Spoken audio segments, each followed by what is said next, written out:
Happy new year, happy new year, happy new year, happy new year, happy new year, happy new year সকলকে happy new year. আপনারা বোধহয় ভেবেছিলেন আমরা ভুলে গেছি আমাদের আর ভিডিও আসবে না, অরিত্রর সঙ্গে সাগর নীল ক্যাচার লেগেছে, নাহলে আমার সাথে ক্যাচার লেগেছে, যাই হোক মোট কথা আমাদের ভিডিও আর আসবে না। কিন্তু না, আমাদের মধ্যে ক্যাচার লাগেনি, আমাদের ভিডিও এসেছে, তা আমাদের পরের ভিডিও আসবে। কিন্তু আমরা গ্যাপটা কদিনের নেবো আমরা নিজেরাও জানি না, হয়তো 2 দিন নাহলে 2 মাস। না আমি বলছি, আমার অনেকে ভেবেছিল আমাদের চ্যানেল ডিজলভ হয়ে গেছে, তো তাদের জন্য একটা লাইন ডন 2 থেকে বলবো। ডন 2 এর প্রথম ইন্ট্রোডাকশন যে সিনটা এসেছিল, बोटे করে আসছে, मेरे दुश्मन समझ रहे थे मैं फिर लौट के नहीं आऊंगा, गुमनामी का जो एक समंदर है उसमें जाके खो जाऊंगा, लेकिन बाकी मेरी कहानी है जो दुनिया को सुनानी है, ওরকম আর কি একটা ডায়লগ দি না। অ্যাকচুয়ালি এই লেটটা হচ্ছে সাগর নীলের জন্য। সাগর নীল এত এই ছুটিতে প্রেম করেছে যে ওর জন্যই মানে লেট হয়েছে। নিজে লোকে বলতে পারে যে তুমি বাইরে গেছিলে ঘুরতে, অনেকে বলতে পারে, আমি দর্শকদেরকে এটা বলে দিই, আমি কিন্তু বাইরে যাওয়ার পরবর্তীতে সেখান থেকেও কিন্তু রেগুলারলি ভিডিও পোস্ট করেছি, তো আমি কিন্তু অলওয়েজ অ্যাভেলেবেল, ঠিক আছে। সাগর নীলের ক্ষেত্রে আমি যেটা বলতে চাই, সাগর নীলে আপনারা যারা ফেসবুকে ফলো করেন, সাগর নীলের ফেসবুকের নাম হচ্ছে SBS। এই বিটা কি? এস আর এসটা তো আমরা জানি, সাগর নীল সেন, কিন্তু বিটা কি? যে নিজের নামের মাঝখানে বি রাখতে পারে তো সে কতটা ভালোবাসে, তো সেই প্রেমের মধ্যেই লাভার বয় সাগর নীল। আরে তুমি সত্যি কথা বলো যে তুমি ঘুরতে গেছিলে সেই জন্য এরকম হয়েছে। যা খেলা, আমি তো এক্সপ্লেনেশন দিয়ে দিলাম। আমি অরিত্রকেও কিছু বলবো না, সাগর নীলকেও কিছু বলবো না, রাধে রাধে। না না চলো আমরা টপিকে ফিরি। সাগর নীল নিজের মানে প্রেমটাকে মানে লোকের সামনে দেখাও না কেন? দেখাই না কারণ দেখানো মানা, দেখালে বিপদ হবে, নালে আমি তো দেখাতে চাই।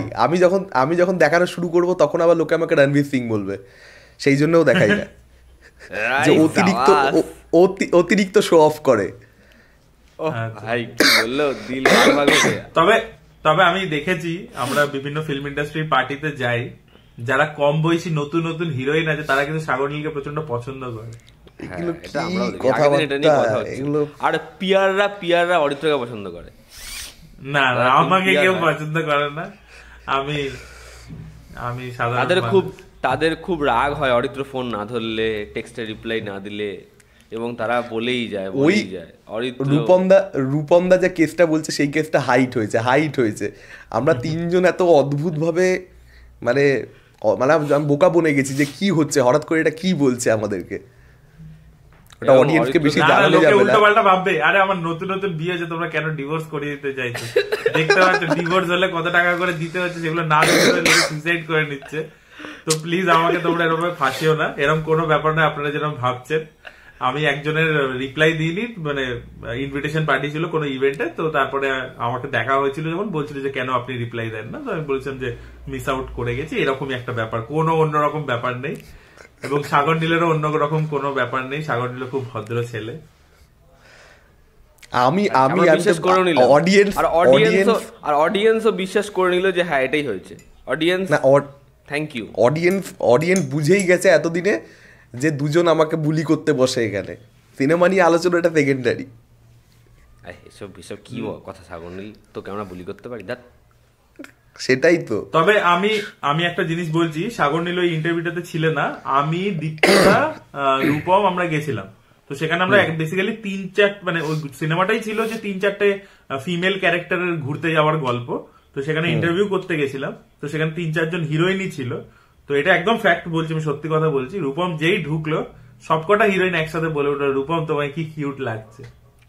এটা মিথ্যে কথা বলতে পারবে? রূপম কি ঢপ বলেছিল ওকে, ওটা আমার গাড়ি দিয়ে দিল, বাপরে বাপ। অরিত্র क्या बात है স্যার, আরে এরকম ভাবে টুইস্টার দিলে তোমাকে বলেছিল, আমি বললাম কি বলেছিল, ও ঢুকতে না ঢুকতে, আমি অ্যাক্ট্রেসের নাম নেবো না, আরে তুমি তো অরিত্র তোমাকে কি কিউট লাগছে এটা বললো, ও আমার ঘরে দিয়ে দিল এটা, বাহ বাহ, খুব ভালো, খুব আমি ভালো। বুঝতে পেরে গেছি কোন ওয়েব সিরিজটা, একটা অনামি প্ল্যাটফর্মে এসেছিল যেখানে কোনো ওয়েব সিরিজ না না ওয়েব সিরিজ ছিল না না ওয়েব সিরিজ না, সিনেমা সিনেমা ছিল। আচ্ছা আচ্ছা আচ্ছা সিনেমা ছিল। যাই হোক, আমরা অনেকক্ষণ ধরে আলতু ফালতু টপিকে কথা বলছি, এবার আমরা মেন আমাদের সিনেমা যেটা which is our business, আরে আলতু ফালতু না, লোকে কমেন্ট করবে এই 1 মিনিট থেকে 6 মিনিটে আসল মজা, এটাতেই মজা পেলো লোকে। এবার তো লোকে ভাববে জ্ঞান দিচ্ছে। দেখ না, একটা জিনিস আমরা কুইকলি আলোচনা করে নিই, সেটা হচ্ছে বেবি জন, যে ছবিটা থেকে এতটা এক্সপেকটেশন ছিল, সেই ছবিটা বক্স অফিসে মুখ থুবড়ে পড়ে গেছে। তো তোমাদের এটা নিয়ে কি ওপিনিয়ন? আমি একটা আলাদা করে ভিডিও বানিয়েছিলাম, সেখানে কয়েকটা ফ্যাক্টরস নিয়ে আলোচনা করেছি, তোমাদের ওপিনিয়নটা আমি জানতে চাই। দেখো প্রথমে যেটা মনে হয়, না না সাগরনীল বল, না না সাগরনীল আজকে তুই বল আজকে সাগরনীল তুমি বলো, আমি বলবো না আজকে। না না বলো, রূপমদা বলো। আমার যেটা মনে হচ্ছিল, আমি সিনেমা দেখার পরে, মানে পরের দিন সাগরনীল তোমার সাথে কথা হয়েছিল, সাগরনীলকে আমি বলছিলাম, তখন তো তুমি ছিলে না এখানে, যে বেবি জন ছবিটা না, দেখবে ছবিটার মধ্যে ভারুনকে কিছু কিছু জায়গায় আইডেন্টিটি দেওয়ার চেষ্টা করেছে ছবি থেকে বেরিয়ে গিয়ে, যে ভারুনের টাইটেল কার্ড, ভারুনের ওই চশমা খোলার যেরকম ধরনের স্টাইল, একটা অ্যাপ্রোচ দিয়েছে। কিন্তু ওই যে যতক্ষণ ওগুলো ছিল, মানে মনে হচ্ছিল ঠিক আছে চলো ব্যাপারটা আস্তে আস্তে একটু অন্যরকম হচ্ছে। একেই তো পুরো ছবিটার এরকম একটা কথা বলা খুব আমার মনে হয় মিথ্যে প্রতিশ্রুতি। এই ছবিটা থ্রির অ্যাডাপ্টেশন, রিমেক নয়, যেখানে 90% সিকোয়েন্স তুমি পুরোপুরি থ্রির একদম হুবহু বসিয়ে দিয়েছো। এটা বলাটা সবথেকে বড় ভুল প্রমিস। সেটা পরিচালক এবং প্রযোজক মিলে করেছে, দায়িত্ব নিয়ে করেছে। দ্বিতীয় কথা হচ্ছে, ছবিটার মধ্যে ভারুনের এই যে ডাবল গাম মুখে ছোড়া, এগুলো করানোর কোনো দরকার ছিল? ওগুলো হচ্ছে বিজয়ের আইকনিক সিকোয়েন্স। ওগুলো যখন করে দিচ্ছে, ওগুলো দেখার সময় আমার মাথায় না চাইতেও চলে আসছে এ তো থেরি, এ তো বিজয়কে কপি করছে, এগুলো পুরোপুরি চলে আসছে। আর একটা বিষয় হচ্ছে, ওই ছবিতে না বিজয়ের যে নাম ছিল, ওই জোসেফ এবং বিজয়, এগুলো তো অডিয়েন্সের ওখানে যে ফ্যান্সদেরকে কোথাও একটা গিয়ে খুব বড় করে একটা সারপ্রাইজ করছে বা মজা দিচ্ছে, জোসেফ বিজয় নামগুলো। এখানে তো ওটা হচ্ছে না। এবং ছবির মধ্যে যে একটা সাবপ্লট একটা এক্সট্রা প্লট ঢুকিয়েছে, যে এই যে এজেন্টদের বিষয়টা, আমি বেশি কিছু বলছি না, স্পয়লার হয়ে যেতে পারে। ওই এজেন্টদের বিষয়টা যখন ঢুকিয়েছে, ওটা গল্পটাকে হয় আলাদা করে মাইলেজ দিক, আর না হলে ওটা একটা অন্য দিকই দেখা, যার জন্য আমরা পরের পার্ট দেখার জন্য এক্সাইটেড হব। ওটা খুব বেকার। এবং সালমান খানের যখন কেমিউটা আনলি, ওটা তাহলে একটা ফাইট সিকোয়েন্সে আন, ওই কেমিউটা যে আলাদা করে বসানো, ওটা খুব বাজে এবং খুব বাজে। ওয়ামিকা গব্বির যে প্লটটা, সেটা তো কোনোভাবে ওয়ার্কই করে না। এবং যেভাবে লোকেশের থেকে ওই এজেন্টটা ঝেড়েছে, মানে অ্যাটলি এরকমভাবে যদি ঝাড়তে থাকে, তাহলে ঝাড়তে ঝাড়তে কোথায় পৌঁছে যাবে। লোকে রাজপাল দেবের সিকোয়েন্সটা বলছে যে ওটা হেভি লেগেছে, ওটা ভালো, রাজপাল পারফরমেন্স ভালো দিয়েছে, ভালো। কিন্তু তোমরা বলো যে ওই যে জায়গাটা, ওটা কোনো ইম্প্যাক্ট তৈরি করতে পারে? তারপরে ও তো দুটো মার খাওয়ার পরে যদি পড়েই যায়, ওটা ইম্প্যাক্ট তৈরি করবে কি করে? সেইটা ঠিক কথা। জ্যাকি শ্রফকে এত ব্যাপকভাবে একটা বিল্ড আপ দিল। দেখবে থ্রিতে একটাই দুর্বল হচ্ছে, থ্রির যে ভিলেন, তাকে আমাদের কখনোই বিশাল পাওয়ারফুল মনে হয় না। এখানে জ্যাকি শ্রফকে ওরকম বিল্ড আপ দিল, তাহলে আমরা কি আশা করব? সেকেন্ড হাফে বা একদম ফাইনালে একটা ব্যাপক দুজনের মধ্যে ফেস অফ হবে। এখানে ঠিক সেমভাবে থ্রিতে যেমন ভিলেনটা পড়ে গেল, এখানে সেমভাবে পড়ে গেল। তাহলে ওই যে মানে ওটা যে একটা নেগেটিভ দিক ছিল, ওটা তাহলে এখানে কি ঢেকে দেবে, এটাই আমরা আশা করব। এখানে ওটা আরও খারাপ হয়ে গেল। তুমি ওকে এত স্ট্রং দেখিয়েছো, সে যদি সেকেন্ড হাফে কি ধরাস করে পড়ে যায়, তাহলে তো দেখার সময় আরও ব্যাপারটা বেশি খারাপ লাগবে। তো এই বিষয়পত্রগুলো রয়েছে, যে কারণে আমার মনে হয় এই ছবিটা ওয়ার্ক করেন। তবে আমি এটা একটা কথা বলে দিই, বেবি জন খারাপ ছবি হয়েও, মানে আমার যেহেতু থ্রি দেখা সেই কারণে বলছি, বেবি জন খারাপ ছবি হয়েও অন্যান্য অনেক ছবির থেকে বেটার, এটা আমি আপনাদের জন্য বলতে পারি। দেখো মোটামুটি রূপমদা সবটাই বলে দিয়েছে, নতুন করে কিছু আলাদা করে খুব বেশি কিছু বলবার নেই। তবে বরুণ ধাওয়ানের সুপারস্টারডাম, যে মানে সুপারস্টার তো বেসিক্যালি নয়, স্টারডাম, সেই স্টারডামটা বা ওর সমগোত্রীয় যারা স্টার, তাদের যে স্টারডামটা কতটা মানে ঠুনকো আসলে, সেটা কোথাও একটা এই বক্স অফিসে প্রমাণিত হচ্ছে। মানে সালমান খানের একটা রিমেক কিন্তু জানে মানুষ কোন ছবির রিমেক, তা সত্ত্বেও কিন্তু একটা ওপেনিং নিয়ে নেয়, প্রথম 3 দিন কালেকশন করে দেয়। বরুণ ধাওয়ান বা ওর সমগোত্রীয় স্টারদের সেটাও হচ্ছে না। এবং ট্রেলারটা যদি একটু ওয়ার্ক করতো, কারণ ট্রেলারটা কিন্তু কোথাও একটা লেট ডাউন ছিল, অডিয়েন্সের মধ্যে কিন্তু সেই বাসটা ইনিশিয়ালি ক্রিয়েট করতে পেরেছিল যখন অ্যানাউন্সমেন্ট টিজারটা আসে। তারপর কিন্তু ও আর ইমপ্রেসিভ জিনিসপত্র, প্রমোশনাল মেটেরিয়াল দিতে থাকতে পারেনি। সেখানে কোথাও একটা প্রবলেমটা হয়েছে বলে আমার মনে হয়। নাহলে আরেকটু বেটার ওপেনিং নিত, 25শে ডিসেম্বরে আরেকটু বড় কালেকশন আশা করা যেত। কারণ ছবিটা খারাপ হয়েছে, ছবির মধ্যে কী সমস্যা রয়েছে, এগুলো তো মানে ম্যাটার করবে সেকেন্ড ডে থার্ড ডেতে বা প্রথম সোমবারে।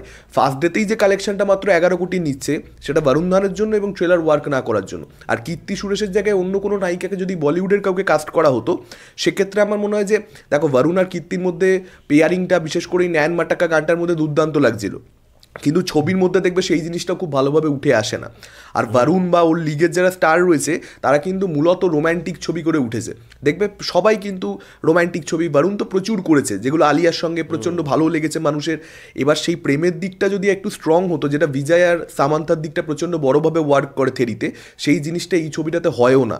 তো কীর্তির জায়গায় যদি, কীর্তি সুরেশ ভীষণ ভালো অভিনেত্রী এবং আমার তাকে খুব পছন্দ, কিন্তু মানে হলে লোক আনবার জন্য মেবি আর একটু পপুলার কোনো ফেস হিন্দিরই যদি নিত অ্যাথলিট টিম, সেক্ষেত্রে মেবি বেটার হতো বলে আমার মনে হয়। আমি সবচেয়ে প্রথমে যে কথাটা বলতে চাই, যে রূপম যেটা বললো যে ডাবল গামটা খাচ্ছে, এটা প্রথম কথা বিজয়ের নিজস্ব স্টাইল নয়। হ্যাঁ, এটা বরোড ফ্রম জ্যাকি চ্যান। রাজনী করেছিল সেই সময়। হ্যাঁ, এটা সেটার দেখে হ্যাঁ হ্যাঁ হ্যাঁ এটা এটা এটা অরিত্র যেটা বলছে এটা নিয়ে একটা বিশাল বড় ইতিহাসও রয়েছে। এটা নিয়ে আকশায় কথাও বলেছিল, ও জ্যাকি চ্যানের থেকে ইন্সপিরেশন নিয়েছিল, এটা আমি জানি। হ্যাঁ বলো বলো, তুমি বলো। বিজয় সেখান থেকে ওটা আইকনিক হয়ে গেছে।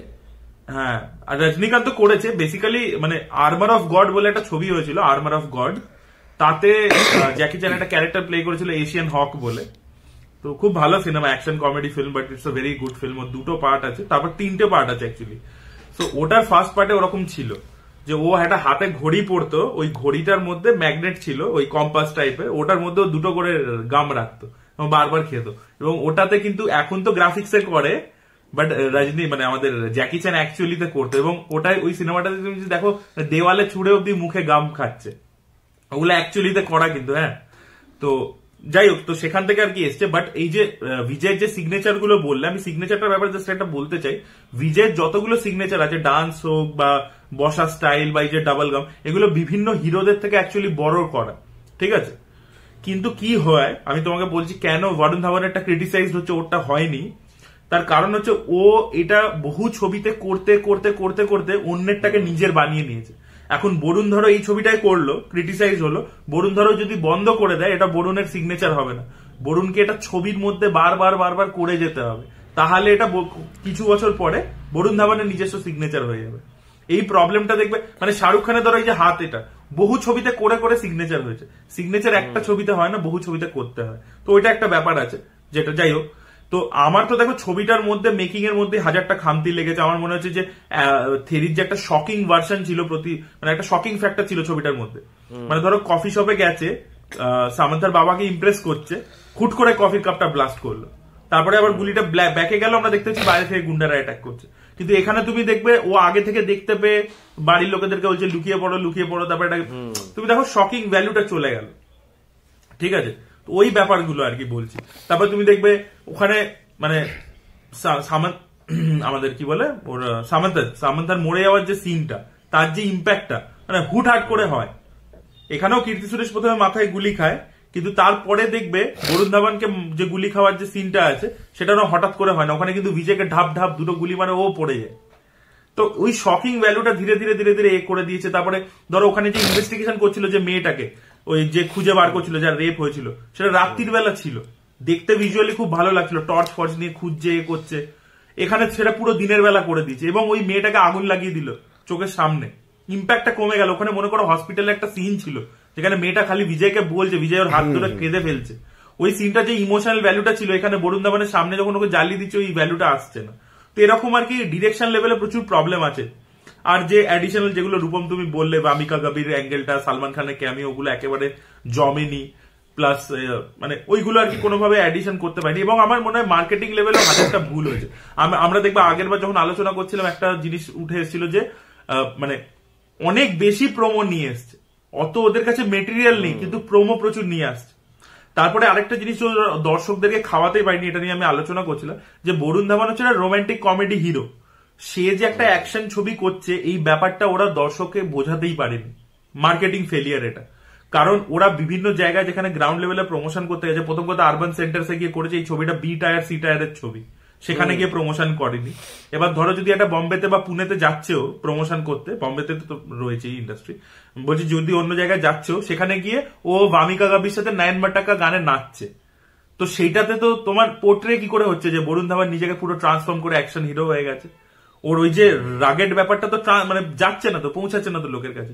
ও তো আরেকটা যেন চকলেট বয় টাইপেরই ইমেজ করছে, মানে এরকম ব্যাপারটা যাচ্ছে। আরেকটা প্রবলেম আমার যেটা মনে হয় সেটা হচ্ছে যে এই রিমেক ফ্যাক্টরটা, যে এত পপুলার ছবি রিমেক এটা চলবে না, এটা কিছুতেই বলিউড বুঝতে পারছে না, মানে কি কেন এইটা ছবিটা বানানো ইন দ্য ফার্স্ট প্লেস। তো এইগুলো আমার মনে হচ্ছে কারণ আর কি।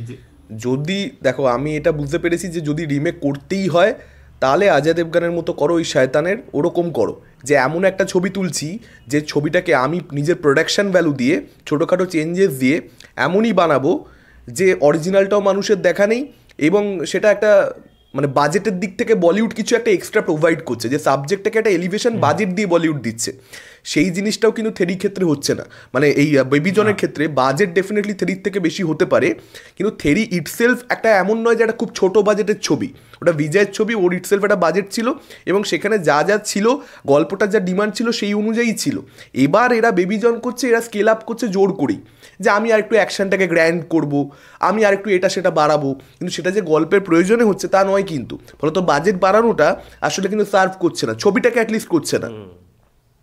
এবং এবং যেটা মানে তোমরা আলোচনা করলে বেসিক্যালি যে ছবিটা মানে বেবি জন কেন থেরির থেকে খাটো ছবি, তোমাদের দুজনের আলোচনাটা এরকম ছিল, আর আমি আলোচনা করলাম হচ্ছে যে বক্স অফিসে কেন বেবি জন আর কি ফ্লপ গেছে। আমার কোয়েশ্চেনটা ক্লিয়ার হয় না। আমি তো বক্স অফিসের ফ্যাক্টরটাও বললাম যে মার্কেটিং ফেলিয়ারটা তো হয়েছে। এখন থেরির থেকে তো বেবি জন খাটো ছবি, সেই দিক থেকে বলতে গেলে এই যে পুরো অ্যাঙ্গেলটা ঢুকিয়েছে ওয়ামিকা গাব্বির যে অ্যাঙ্গেলটা, সেটা তো মানে অপ্রয়োজনীয়। মানে অ্যাডাপ্টেশন তুমি বলছো, এবার অ্যাডাপ্টেশন বলে তুমি একটা মানে এজেন্সি টাইপের বিল্ড আপ দিচ্ছ, যেখানে ওয়ামিকা গাব্বি ঢুকছে, সালমান খান ঢুকে যাচ্ছে, সেকেন্ড পার্টে নিয়ে যাওয়ার প্ল্যান করছো, ওই যে পুরো দিকটা ওটা তো একেবারেই ইম্প্যাক্টফুল না। ওটা কেন করতে গেল আমি বুঝলাম না। ওই সব রাখবার থেকে আমার মনে হয় যে একদম স্ট্রেট ফরওয়ার্ড রিমেকই করে দাও, একদম ধরে রিমেক করে দাও, ওর থেকে বেটার হতো। অ্যাটলিস্ট যারা দেখেনি তাদের ভালো লাগছে। মার্কেটিং এর আরেকটা প্রবলেম আমি বলছি, তুমি দেখবে যতগুলো ইন্টারভিউ দিয়েছে সেখানে বারবার ওর সালমান খানের সাথে যে ছবিটা হতে চলেছে সেটা নিয়ে বেশি আলোচনা হয়েছে।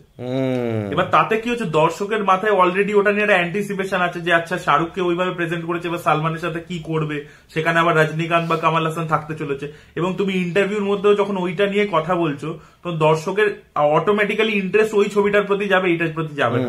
এবং যেখানে এটা রিমেক, তো মার্কেটিং এ তোমার টিমকে কিন্তু পরিষ্কার মানে ব্রিফ দিতে হতো ডিরেক্টর অ্যাক্টরকে, যে কথা বলো ওইটা নিয়ে, পরেরটা নিয়ে নয়, যেটা ছবিটা বেরোচ্ছে সেটা নিয়ে কথা বলো, পরেরটা নিয়ে নয়।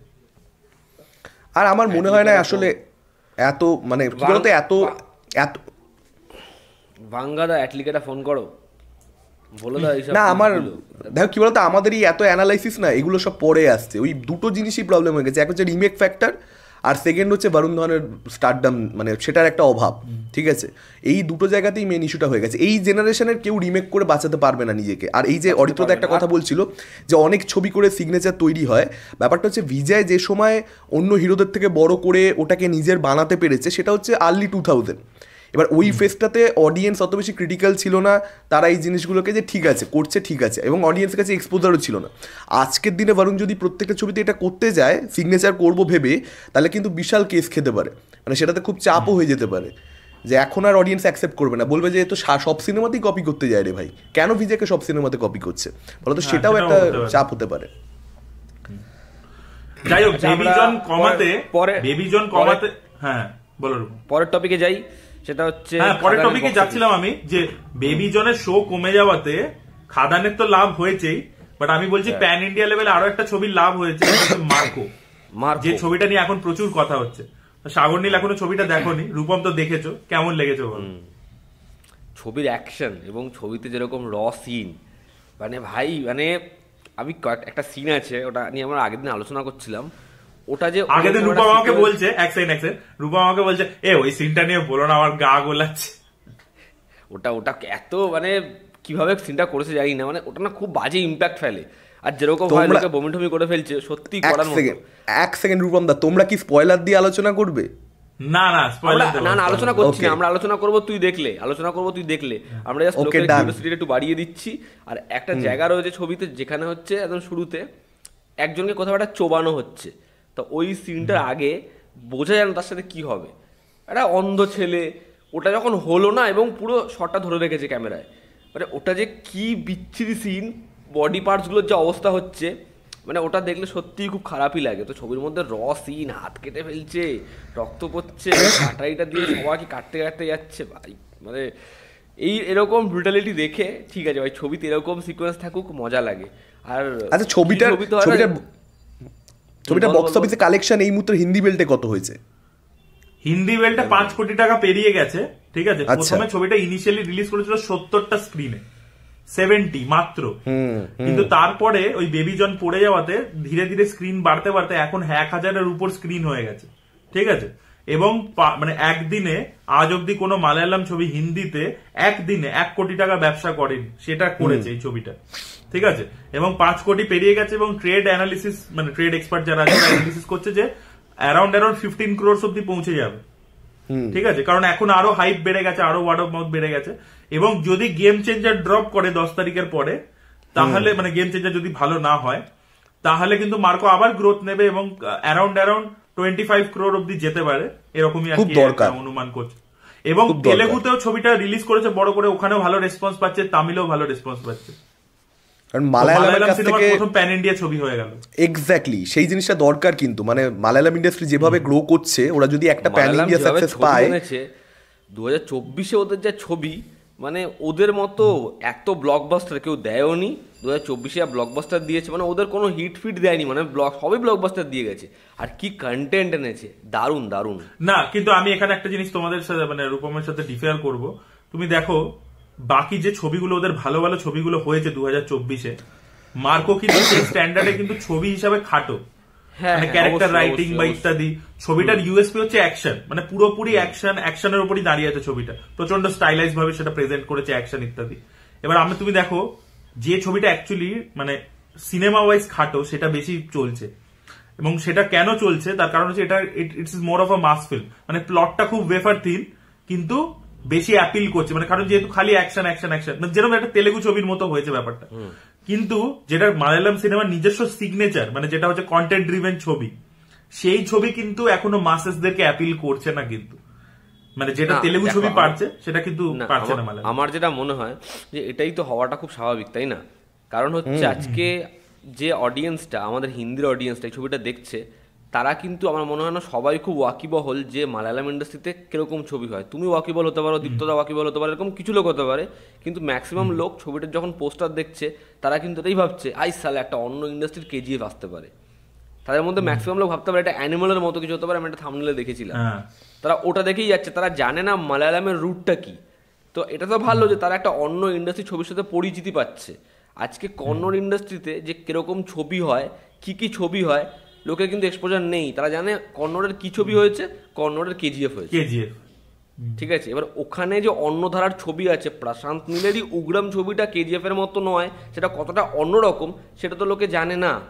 লোকে সালার দেখেছে আর কেজিএফ দেখেছে, ভাই ওখানে এরকম ছবি হয়, কিন্তু ওদের রুটটা জানে না। তো আমার মনে হয় একটা ইন্ডাস্ট্রির সাথে পরিচিতি পাওয়ার জন্য একটা না, কিন্তু যে কোনো পরিচিতি ধরো পেলো না, কিন্তু আমি বলছি পরিচিতি ধরো পেলো, বাট সেই ইন্ডাস্ট্রিটা কিন্তু লাভ হয় না, কারণ কেজিএফ এর কোনো বেনিফিটই কিন্তু সপ্তা সাগর দা চেয়েলো পায়নি। তো কেজিএফ এত বড় হিট, কিন্তু সপ্তা সাগর দা চেয়েলো যে ওটার বেনিফিট পাচ্ছে বা অন্য ছবি বেনিফিট পাচ্ছে তা কিন্তু নয়। তো মার্কো হিট হওয়াতে যে কালকে ব্রহ্মযুগমও প্যান ইন্ডিয়াতে হিট হয়ে যাবে তা কিন্তু নয়। না, একটা জিনিস দেখো, মালায়ালামে তো মেইন স্ট্রিমে যে খুব কাজ হচ্ছে সেরকমও তো হয় না। মেইন স্ট্রিমে ওখানে একটা টার্বো এলো, মেইন স্ট্রিমে একটা সুষমা প্রভান এলো, এরকম ধরনের ছবি আসে। তা ওখানে যখন একটা এরকম একটা ছবি এসে বিশাল ব্যবসা করে যাচ্ছে, তাহলে ওখানেও একটা মেইন স্ট্রিম ছবি এর পরে একটার জায়গায় 10টা হবে, হোক না, অসুবিধা তো নেই। কারণ হচ্ছে দেখো প্রেমালুর মতো ছবি, ওটা ওখানে যখন তেলেগুতে রিলিজ হচ্ছে ব্যাপক ব্যবসা করছে। এবার প্রেমালু কি বছরের সেরা ছবি নয় তো, কিন্তু তেলেগুর অডিয়েন্সকে বিশাল অ্যাট্রাক্ট করতে পারেছে। তো অডিয়েন্স টু অডিয়েন্স ভ্যারি করুক, ইন্ডাস্ট্রি সব ছবি দিকে এগোতে হবে এরকম আমি মনে করি না, যে ব্যবসাটাও কিছু কিছু ক্ষেত্রে ইম্পর্টেন্ট। না দেখো, আমার যেটা মনে হয় যে তোমরা যে বিষয়টা নিয়ে আলোচনা করছো এটা চিরকাল এক্সিস্ট করবে, এটাতে কিছু মানে করবার নেই। মানে মাস অ্যাকশন ছবি বা সেটার মধ্যে এন্টারটেনমেন্ট কমেডি এই জিনিসগুলোই কোথাও একটা, ধরো প্রেমালুর কথা রূপমদা বলছে, সেটার একটা খুব বড় জায়গা হচ্ছে এন্টারটেনমেন্ট। মানে সেটার খুব বড় একটা জায়গা হচ্ছে কমেডি, ফলত তেলেগু অডিয়েন্স অ্যাকসেপ্ট করছে। ব্রহ্মযুগম তেলেগু অডিয়েন্স যদি অ্যাকসেপ্ট করে নিত তাহলে আমি বুঝতাম যে অরিত্রতা যেটার কথা বলছে ওটা হচ্ছে রিয়েলিটিতে, কিন্তু ওটা হওয়াটা সম্ভব নয়, মানে এটা হবে না, ওটা কিছু করবার নেই। যারা যারা আজকে তেলেগু ফিল্ম ইন্ডাস্ট্রি এত বড় করে সফলতা প্যান ইন্ডিয়া মার্কেটে পেয়েছে, সব থেকে বেশি ওরা করতে পেরেছে। তার কারণ ওরা কিন্তু একদম ওই আমজনতার জন্য ছবি বানায়, এবং আমজনতা ওই মাস ছবিটা, এন্টারটেনিং ছবিটাই দেখতে পছন্দ করে। ড্রামার যুগ কোনোদিন ছিল না, মানে বক্স অফিসের দিক থেকে বলছি, ড্রামার যুগ এই বক্স অফিসের মামলাতে ফিরবে বলে আমার মনে হয় না। ইন্ডিয়াতে আসবে না, ড্রামার যুগ ছিল না, বক্স অফিসের বক্স অফিসের দিক থেকে আমি বলছি, বক্স অফিসে ছিল, 100% ছিল। হাম আপকে হ্যায় কौन, হাম আপকে হ্যায় কौन প্যান ইন্ডিয়া। না ড্রামা বলতে আমি কিন্তু না সেটা তো ধরো রোম্যান্টিক ড্রামা বিষয়টা অন্য, মানে সেখানে রোম্যান্সটার কমেডিটা, হাম আপকে হে কনের রোম্যান্স আর কমেডি এই দুটো খুব শক্ত পরিমাণে মানে ভালোভাবে রয়েছে, যে জিনিসটা প্রেমালুতেও হয়। আমি বলছি ড্রামা মানে একদম হচ্ছে ড্রামা, মানে যেটা একদম সিরিয়াস ড্রামা বলছো, ড্রামা সেই জিনিসটা মানে হবেই না। মানে সপ্তাহ সাগরের যে সাইডে, মানে ওটা কিন্তু প্রেমের ছবি ঠিকই, কিন্তু ওটা যে ধরনের ড্রামা, হাম আপকে হে কন কিন্তু সেই ধরনের ড্রামা নয়। মানে হাম আপকে হে কন এন্টারটেনিং ছবি অ্যাট দি ফার্স্ট প্লেস, আর এটা কিন্তু খুব রুক্ষ সূক্ষ্ম একটা প্রেমের ছবি সপ্তাহ সাগর আছে। এবার সেই জিনিসটা আমার মনে হয় না যে ইন্ডিয়ান অডিয়েন্স অ্যাকসেপ্ট করবে কিনা, মানে অ্যাট লার্জ আর কি। কোথাও একটা সফল হতে পারে, ব্লকবাস্টার হতে পারে, কিন্তু গোটা ভারতবর্ষ সেটাকে নিয়ে নেবে, এবার সেটাও হবে, তাহলে সেটা 12th ফেলের মতন একটা মানে একটা গ্রাউন্ড ব্রেকিং কিছু হতে হবে, মানে এমন একটা গল্প যেটার সঙ্গে প্রত্যেকে রিলেট করছে আর কি, সেরকম কিছু হতে হবে মেবি। যাই হোক, খাদানের বক্স অফিস নিয়ে কি বক্তব্য তোমাদের? দেখো খাদানের একটা, হ্যাঁ বল, আর রূপমদার সঙ্গে আমার খালি ক্ল্যাশ। না বল আজকে তুই বল, না তোকে বলতেই হবে। না, খাদানের বক্স অফিস নিয়ে যেটা আমার প্রথম কথা সেটা হচ্ছে যে দেব একটা জিনিস মনে প্রাণে চায়, মানে আমাদের এখানে খুব কম লোকই চায় যে আমি ছবিটা রিলিজ করছি, আমি হলে চালাতে চাই পজিটিভলি, মানে আমার হলের ব্যবসা চাই, আমার ওই ওটিটি বিক্রি করে দিলে, টেলিভিশনে বিক্রি করে দিলে তাহলেই আমি খুশি নই, আমার হলে ব্যবসা চাই, আমার একটা মান ইজ্জতের ব্যাপার রয়েছে, আমি চাই হলে এ ছবি কাপাক, সেটার জন্য লড়াই করে প্রমোশন করা, এবং সেটার জন্যই দেবের সাকসেস পাওয়া। যারা যারা এটা চাইছে বাংলাতে, গোটা বিশ্ব জুড়েই আমাদের বাংলাতে দেব চাইছে, উইন্ডোজ চাইছে, তাদের ছবি কিন্তু বক্স অফিসে পারফরমেন্স দেখাচ্ছে। আজকে অনেক বড় প্রোডাকশন হাউস রয়েছে যারা, এক মিনিট দাঁড়িয়ে যাও, কি বললো কি জানি যাই না, আজকে বাংলাতে কিন্তু অনেক বড় প্রোডাকশন হাউসও রয়েছে যারা কিন্তু মানে কিছু ছবি আনে পরিষ্কার বুঝতে বলছে ভালো হবে না, জয় মহাদেব বলছে। ও বলবে তুমি, আমি কি কন্টিনিউ করবো এইভাবেই নাকি ওয়েট করব? আরে এটা মজা দিলে তুই থেমে গেলি, এটা হেভি মজা লাগবে, এটা তুই কর। আমাদের বাংলাতে অনেক বড় প্রোডাকশন হাউসও রয়েছে যারা কিন্তু কিছু ছবি আনে, দেখে বোঝা যায় যে এই ছবিটা চললো কি না চললো, বক্স অফিসে পারফরমেন্স দিল কি না দিল, তাতে তাদের কিছু যায় আসে না, মানে তারা তাদের ওটিটি প্ল্যাটফর্মে রিলিজ দিয়ে দেবে ছবি, এবং তাদের মতো তাদের মানে ক্যালকুলেশন রয়েছে, তারা ওটাকে মানে তাদের লাভের খাতায় নিয়ে চলে যাবে। কিন্তু বক্স অফিসে পারফরমেন্স দিল কি না দিল কিছুই যায় আসে না, হলে ছবি মুক্তি পাচ্ছে, তারপর ছবি সরেও যাচ্ছে 15-20 দিন বাদে, তাদের যতটা ক্ষমতা সেই অনুযায়ী তারা শোজ ধরে রাখছে, একটা বেসিক পারফরমেন্স দিচ্ছে, তারপর গল্প শেষ। এবার এই যে প্রসেসটা, এবং অন্যান্য বেশ কিছু প্রোডাকশন হাউস রয়েছে যারা একটা সময় বড় ছিল খুব, এখন তাদের অবস্থা খারাপ যাচ্ছে বিদেশে গিয়ে শুটিং করে, এই যে প্রোডাকশন হাউসগুলো তারা তো মানে ছবি কেন রিলিজ দিচ্ছে, কী করছে, কি তাদের মানে চিন্তা ভাবনা আমি বুঝিই না। ফলত বড় বড় যারা প্রোডাকশন হাউস তাদের যদি থিঙ্কিং এরকম হয় যে ছবি আনতে হয়, আনছি এনে তারপর, তাহলে ছবি চলবে না। কিন্তু দেব খাদানের ক্ষেত্রে ভাই দেব ইনফ্যাক্ট সব ছবিতে তুমি প্রত্যেকটা ছবি দেখবে, কিছু ছবির ক্ষেত্রে কম প্রমোশন করে, কারণ বুদ্ধিমান, কারণ জানে যে এই ছবিটার প্রমোশন অতটা দরকার নেই, কিন্তু যখন প্রমোশন দরকার, প্রমোশনটাকে সলিড করছে। তো প্রডিউসার হিসেবে দেব মানে আমাদের বাংলার সাপেক্ষে প্রচণ্ডই উঁচু জায়গাতে রয়েছে, প্রডিউসার হিসেবে ওর তুলনা নেই, এবং সেটার জন্যই এই সাকসেস। এবং ও যে অডিয়েন্সকে হলে ফিরিয়ে এনেছে, সেটা ইয়ং অডিয়েন্স হোক, এটা একটা দেখবার মতন ব্যাপার। এটা আমি সত্যিকারে জানতে চাই, অডিয়েন্সকে আমি বলো কমেন্ট করতে, যারা আপনারা খাদান দেখতে গেছেন, যে অ্যাকচুয়ালিতে মানে কতটা আপনারা এজেড অডিয়েন্স দেখতে পাচ্ছেন। কারণ দেব ওই যে ফ্যামিলি অডিয়েন্সটা যেটাকে কেটার করেছে বহু বছর ধরে, তাদের মধ্যে কতটা শতাংশ ও খাদানে আনতে পারছে, সেটার উপরে কিন্তু অনেকটা ম্যাটার করছে। কারণ মাল্টিপ্লেক্সের কালেকশনটা তো প্রচণ্ড বেশি ভরসা যোগাচ্ছে সত্যি বলতে। এতদিন তো আমরা দেখো চেঙ্গিজের 30 লাখ ছিল, সেখান থেকে 1,24,00,000, এটা একটা বিশাল বড় জাম্প, বিশাল বড় জাম্প, মানে এটা দেব তো করে দেখিয়েছে, ফলে তো সেটাকে তো অ্যাড্রেস করতেই হবে। রূপম? দেখো আমার মনে হয় যে খাদানের যে ব্যবসাটা করেছে খাদানের, তার আগে বহুরূপী তারা ব্যাপক ব্যবসা ছিল। খাদানের এই ব্যবসা এইবার তুমি গালাগালি খাবে, এই যে বহুরূপী নামটা নিয়ে ফেললে এবার তুমি গালাগালি খাবে। আমি বহুরূপী নাম নিলেই গালাগালি খাচ্ছি। আর দেখো আমি একটা জিনিস, তুই গালাগাল খাচ্ছিস তার কারণ আছে। আমি এখানে একটা জিনিস অ্যাড্রেস করতে চাই। আমি যখন পুষ্পা 2 এর বক্স অফিস বলছি, তখন আমি পুষ্পা 2 লেভেলের যে কালেকশনগুলো হয়েছে, পুষ্পা 2 যে রেঞ্জে কালেকশন করছে, ধরুন কথা জওয়ান, বাহুবলী 2, এই ছবিগুলোর কালেকশনটা বলছি, বলে আমি তুলনা করবার চেষ্টা করছি যে পুষ্পা 2 এর কালেকশনটা কতটা বেটার হয়েছে বা সেগুলোর থেকে কতটা পিছিয়ে রয়েছে। তাহলে পুষ্পা 2 এর কালেকশনটা কতটা হিউজ সেটা অডিয়েন্স একটা ধারণা করতে পারবে। কারণ অডিয়েন্স তো পুষ্পা 2 এর বা সব কিছুর একদম এক্স্যাক্ট ডেটা মাথায় নিয়ে বসে নেই, সেটা দেওয়ার কাজই তো আমার বা আমাদের। আমি যখন খাদান নিয়ে কথা বলছি, তখন আমি যেটা ইমিডিয়েট ব্লকবাস্টার সেটার সঙ্গে কম্প্যারিজন করে দর্শককে বোঝানোর চেষ্টা করছি যে খাদান কতটা বড় সাকসেস বা কতটা পিছিয়ে রয়েছে, কতটা ও ভালো করলে লাইফ টাইমে বহুরূপীকে বিট করতে পারবে, সেইটা নিয়ে আলোচনা করাই তো আমাদের কাজ। আমরা যদি শুধুমাত্র খাদানের বক্স অফিস কালেকশনটা বলছি বা কটা হাউসফুল যাচ্ছে, এটা তো আপনারা যে কোনো জায়গায় দেখতে পেয়ে যাবেন, তাহলে আমরা এক্সট্রা ক্রিয়েটার হিসেবে আপনাদেরকে দিচ্ছি কি, সেই জায়গা থেকে আলোচনাটা করা। এর মানে এই নয় যে বহুরূপীর সঙ্গে কম্প্যারিজন করা। আমি জানি না কেন অডিয়েন্স এটা নিয়ে রাগারাই করছে আর কি। যাই হোক, বলো রূপম দা। না আমি আমি অডিয়েন্সকে একটা কথা বলতে চাই। আপনারা সাগর নীল একটা কম্প্যারিজন যদি এনেছে, আপনারা কেন ওকে গালাগালি দিচ্ছেন? যে লোকটা, আপনারা সাগর নীলকে সন্দীপ রেড্ডি বাঙ্গা বলে, অ্যানিমালের সিনটা কি ছিল, হসপিটাল থেকে ডিসচার্জ হওয়ার পরে সিনটা কি ছিল, রণবীর কাপুরকে কি জিজ্ঞেস করে যে আপনি কতবার সপ্তাহে সেক্স করেন, ও বলে হাউ অফেন ইউ ডু, তখন ও বলে sir it is I am here to ask question not to give answers.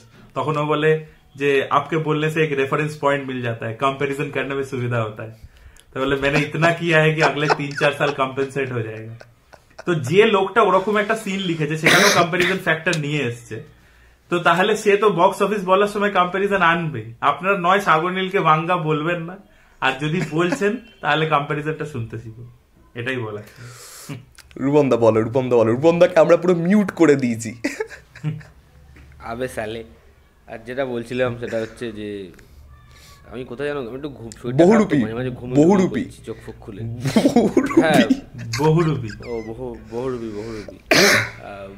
বহুরূপী আর যদি খাদান নিয়ে সাগর নীল এরপরে কম্প্যারিজন করেন, আমি বলবো আপনারা গালাগাল দেবেন, আপনারা কেলিয়ে দিন।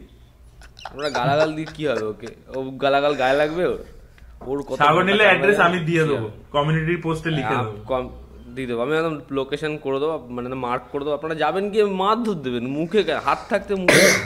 আমি যখনই এরকম ঝামেলা হতে দেখি রাস্তায়, আমি সাইড থেকে আড়ে নিয়ে যাচ্ছি, আমি বলে দিই হাত থাকতে মুখে কেন, এরকম বলে বেরিয়ে যাই। তো আমি আজকে ওটাই বলছি, সাগর নীলকে কেলি ফেলে দেবেন, বলে লাভ নেই কিছু।